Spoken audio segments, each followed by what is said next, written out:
అరుణోదయ స్తుతి కార్యక్రమంలో అనుదినము మాతో కలిసి దేవుణ్ణి స్తుతిస్తున్న ప్రియ సహోదరి సహోదరులందరికీ మన రక్షకుడు ప్రభువైన యేసుక్రీస్తు నామములో మా హృదయపూర్వక వందనాలు తెలియజేస్తూ ఉన్నాం. నేటి ఉదయకాలమందు మన స్తుతి అంశం పరిగెత్తుట, గురి యొద్దకే పరిగెత్తుట. ఫిలిప్పీలకు రాసిన పత్రిక 3వ అధ్యాయం 14వ వచనాన్ని చదువుకుందాం. 3వ అధ్యాయం 14వ వచనం. క్రీస్తు యేసునందు దేవుని ఉన్నతమైన పిలుపునకు కలుగు బహుమానం పొందవలనని గురి యొద్దకే పరిగెత్తుచున్నాను. ప్రియ సహోదరి సహోదరులారా, ఈ ఉదయకాలమందు ఈ నూతన సంవత్సరంలో దేవుణ్ణి స్తుతించే భాగంలో మనం ఎక్కడికి పరిగెత్తుతున్నాము అనేది ఉదయకాలమందు మనము జ్ఞాపకం చేసుకోవాలి. ఇక్కడ భక్తుడు చెప్తున్న మాట, గురి యొద్దకే పరిగెత్తుచూ ఉన్నాడు. దేనికోసం పరిగెత్తుతున్నాడు? బహుమానం పొందటానికి పరిగెత్తుతున్నాడు. ఎందుకు పరిగెత్తుతున్నాడు? ఆయన పిలువబడ్డాడు. ఏంటా పిలుపు? అది ఉన్నతమైన పిలుపు. ఎవరు పిలిచారు? యేసుక్రీస్తు వారు పిలిచారు. అందుకే మనం ఈ ఉదయకాలమందు దేవుణ్ణి స్తుతించబద్ధులమై ఉన్నాం. సింపుల్గా 5 మాటల్లో మనం ఇక్కడ జ్ఞాపకం చేసుకుంటూ ఉన్నాం. భక్తుడు పరిగెత్తుచున్నాడు. మనం ఎక్కడికి పరిగెత్తుతున్నాం? సంవత్సరాలు గతించిపోతున్నాయి. మన జీవితంలో మనము కూడా పరిగెత్తుతూనే ఉన్నాం. ఉదయం లేచిన కానించి రాత్రి వరకు మన అవసరతల కోసం, శారీరక అవసరతల కోసం, కుటుంబాల కోసం, ధనము కోసం, పేరు కోసం, సంపదల కోసం మనం పరిగెత్తుతూ ఉన్నాం. కానీ ఇక్కడ భక్తుడు చెప్తున్న మాట, పరిగెత్తుతూ ఉన్నాడు. ఆయన గురి ఏంటి? ఆయన గురి దగ్గరికి పరిగెత్తుతున్నాడు. మొట్టమొదటి మాట, ఆయన పరిగెత్తుతున్నాడు. రెండవ మాట, ఆయనకు ఒక గురి ఉంది. మనకు కూడా పరిగెత్తుతూ ఉంటాం. మనకు కూడా ఒక గురులు ఉంటాయి. ఉద్యోగానికి వెళ్ళాలనే గురి, పని చేసుకోవాలనే గురి, చదువుకోవాలనే గురి, సంపాదన కోసం అనే గురి, ఇతరితర పనులనే గురి, రకరకాల పనుల కోసం మనం పరిగెత్తుతూ ఉంటాం. కానీ ఇక్కడ భక్తుడు పరిగెత్తుతున్న స్థితిలో ఉన్నాడు. ఈ ఉదయకాలమందు ఈ నూతన సంవత్సరంలో మనం జ్ఞాపకం చేసుకోవాల్సింది, మనము దేని కొరకు పరిగెత్తుతున్నాము? మనం ఒకప్పుడు దేనికోసమో పరిగెత్తాము, కానీ ఇప్పుడైతే ప్రభువు కోసం పరిగెత్తే వారంగా మనల్ని ఉంచినందుకు ఈ ఉదయకాలమందు మనం దేవునికి ఎంతైనా వందనస్తులమై ఉన్నాం. ఇక్కడ భక్తుడు ఒక గురి కలిగి ఉండి పరిగెత్తుతూ ఉన్నాడు. విశ్వాసులమైన మనము పరిగెత్తే వారంగా ఉండాలని, విశ్వాసులమైన మనము ఒక గురి కలిగి ఉండి పరిగెత్తాలని ఈ లేఖన భాగముల ద్వారా మనం జ్ఞాపకం చేసుకుంటూ ఉన్నాం. ఏంటి ఆ గురి అంటే, బహుమానము పొందవలనని, ప్రభువు దగ్గర బహుమానం పొందవలనని, పరలోకములో వాడబారని మహిమ కిరీటాలు, ఆయన పరిగెత్తిన పరుగులో వచ్చిన బహుమానం. ఈ లోకంలో కూడా అనేక పరుగు పంద్యాలు ఉంటాయి, అందులో బహుమానాలు ఉంటాయి. మొదట వచ్చిన వాళ్ళు, రెండో వచ్చిన వాళ్ళు, మూడో వచ్చిన వాళ్ళు గోల్డ్ మెడల్, సిల్వర్ మెడల్, ఇలా రకరకాల మెడల్స్తో, రకరకాల బహుమానాలతో, స్కూల్ లెవెల్లో అయితే రకరకాల బహుమానాలు, దేశాలు ఆడుతున్నప్పుడు గోల్డ్ అని, సిల్వర్ అని, రకరకాల బహుమానాలతో పరుగు పందెములో మొట్టమొదటి స్థానంలో వచ్చిన వాళ్ళని సత్కరిస్తూ బహుమానమిస్తూ, రెండవ స్థానంలో వచ్చిన వాళ్ళని ఇంకొంత విలువతో సత్కరిస్తూ, మూడో స్థానం, ఇట్లా అలా పరుగు పందెములో ఊరికే పరిగెత్తరు, బహుమానం కోసం పరిగెత్తుతారు. విలువైన ఆ ఉన్నతమైన బహుమానం కోసం వాళ్ళు పరిగెత్తుతారు, పేరు కోసం వాళ్ళు పరిగెత్తుతారు. విశ్వాసులమైన మనం కూడా దేవుడు మనల్ని పరిగెత్తటానికి ఏర్పాటు చేసుకున్నాడు. ఆయన పనిలో మనం పరిగెత్తటానికి, ఆయన గురి కలిగి. ఏంటి ఆ గురి? ఇక్కడ భక్తుడు పౌలు గారు చెప్తున్నారు, నేను పరిగెత్తుచున్నాను, గురి యొద్దకే పరిగెత్తుతున్నాను. ఆయన గురి ప్రభు అయిన యేసుక్రీస్తు వారు.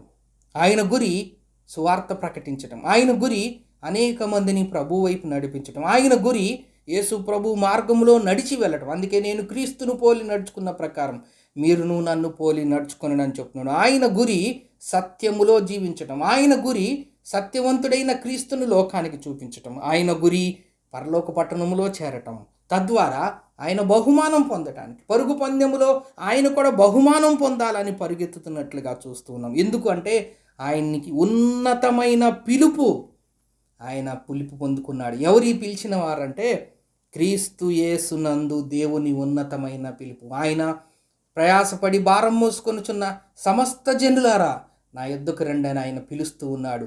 ఆయన అనేక మందిని పిలిచాడు. పౌలును కూడా పిలిచాడు. ఈ ఉదయకాలమందు దేవుని వాక్యం వింటున్న మనల్ని కూడా ఆయన పిలిచాడు. ఎందుకు ఈ ఉదయకాలమందు ఈ నూతన సంవత్సరంలో ఆయన్ని మనం స్తుతించాలంటే ఆయన మనల్ని పిలిచాడు. ఆయన పిలిచిన పిలుపు ఉన్నతమైనది. మనం ఆయనను పిలవలేదు. ఎందుకంటే మనము చాలా అల్పులము, దుమ్ము ధూళి లాంటి వారం, ఇంతలో కనపడి అంతలో మాయమైపోయేవారం. ఆయనైతే దేవాతి దేవుడు, ఈ లోకాన్ని సృష్టించిన సృష్టికర్త. సమస్తము ఆయన మూలముగానే జరిగింది. ఆయనే ఈ సమస్తాన్ని నిర్వహిస్తూ ఉన్నాడు. సముద్రానికి హద్దులు నియమించిన వాడు, ఈ లోకంలో అన్నిటినీ, కొండలను, పర్వతాలను, చరచర జీవుల్ని సమస్తమును సృష్టించినవాడు, సూర్యచంద్ర నక్షత్రాలన్నిటినీ సృష్టించినవాడు. ఆయన కలుగును గాక అంటే ఇంత గొప్ప ఈ భూప్రపంచమంతా ఒక మాట ద్వారా కలిగింది. అలాంటి గొప్ప దేవుడు ఆయన ఈ లోకానికి దిగి వచ్చాడు. అనేక అద్భుత కార్యాలు చేశాడు. సముద్రం మీద నడిచాడు, నీళ్ళ మీద నడిచాడు, చనిపోయిన వాళ్ళని లేపాడు, కుంటి వాళ్ళకి కాలు ఇచ్చాడు, గుడ్డి వారికి చూపించాడు, అనేక రోగగ్రస్తులను ఆయన ముట్టి స్వస్థపరిచాడు. అంత గొప్ప దేవుడి దగ్గరికి మనం వెళ్ళి అడగాలి, మనం పిలవాలి. ఈ లోకంలో మనం చూసినట్లయితే అల్పులు గొప్పవారి దగ్గరికి వెళ్ళి కలుస్తూ ఉంటారు. గొప్పవాళ్ళు అల్పుల దగ్గరికి వచ్చి కలవరు. అపాయింట్మెంట్ తీసుకోవాలి. అనేక రకరకాలుగా ప్రయాసపడితే కానీ ఆ గొప్పవారిని కలిసే అవకాశం రాదు. కానీ ఇక్కడ దేవుడు మనల్ని పిలిచాడు. ఆయనే పిలిచాడు. ఆ పిలుపుకి అది ఉన్నతమైన పిలుపు. అది ఉన్నతమైన పిలుపు. భక్తుడు పౌలు క్రీస్తు యేసు పిలిచిన ఉన్నతమైన పిలుపుకు కలుగు బహుమానం కోసం ఆయన గురి యొద్దకే పరిగెత్తుచున్నాడు. దేవునికి స్తోత్రం. మనల్ని కూడా క్రీస్తు యేసు ఉన్నతమైన పిలుపును ఆయన మనల్ని పిలిచాడు. అందుకే ఉదయకాలం మనం ఈ వాక్యం వింటున్నాం. బహుమానం కోసం పొందవలనని మనం పరిగెత్తుతున్నాం. గురి యొద్దకే మనం పరిగెత్తుతూ ఉన్నాం. కాబట్టి ఇట్టి స్థితిలో మనల్ని ఉంచిన ఆ దేవుణ్ణి మనము నిండారా మనసారా హృదయపూర్వకంగా మనం ఈ నూతన సంవత్సరంలో మనం ఆయన ఆరాధించవలసి ఉన్నాం. సంవత్సరాలు గడిచిపోతూ ఉన్నాయి. వేటి కోచుకోమో పరిగెత్తుతూ ఉన్నాము. ఈ నూతన సంవత్సరంలో ప్రభు కోసం పరిగెత్తుదాం.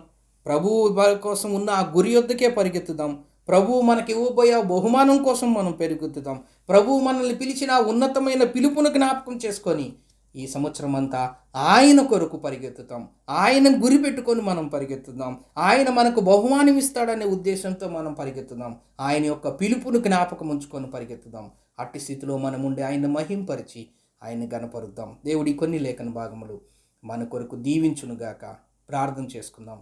ప్రేమగల తండ్రి, భక్తుడు పరిగెత్తుతున్నాడు, గురి యొద్దకు పరిగెత్తుతున్నాడు, బహుమానం కోసం పరిగెత్తుతున్నాడు, మీ ఉన్నతమైన పిలుపును జ్ఞాపకం ఉంచుకొని పరిగెత్తుతున్నాడు.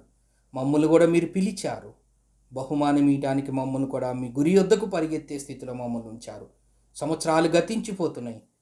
ఈ సంవత్సరం అంతా మేము మీ కొరకు పరిగెత్తే వారిగా ఉండే భాగ్యం మాకు దయచేయమని యేసు నామమున స్తోత్రం చెల్లించి ప్రార్థన చేస్తున్నాం తండ్రి. ఆమేన్.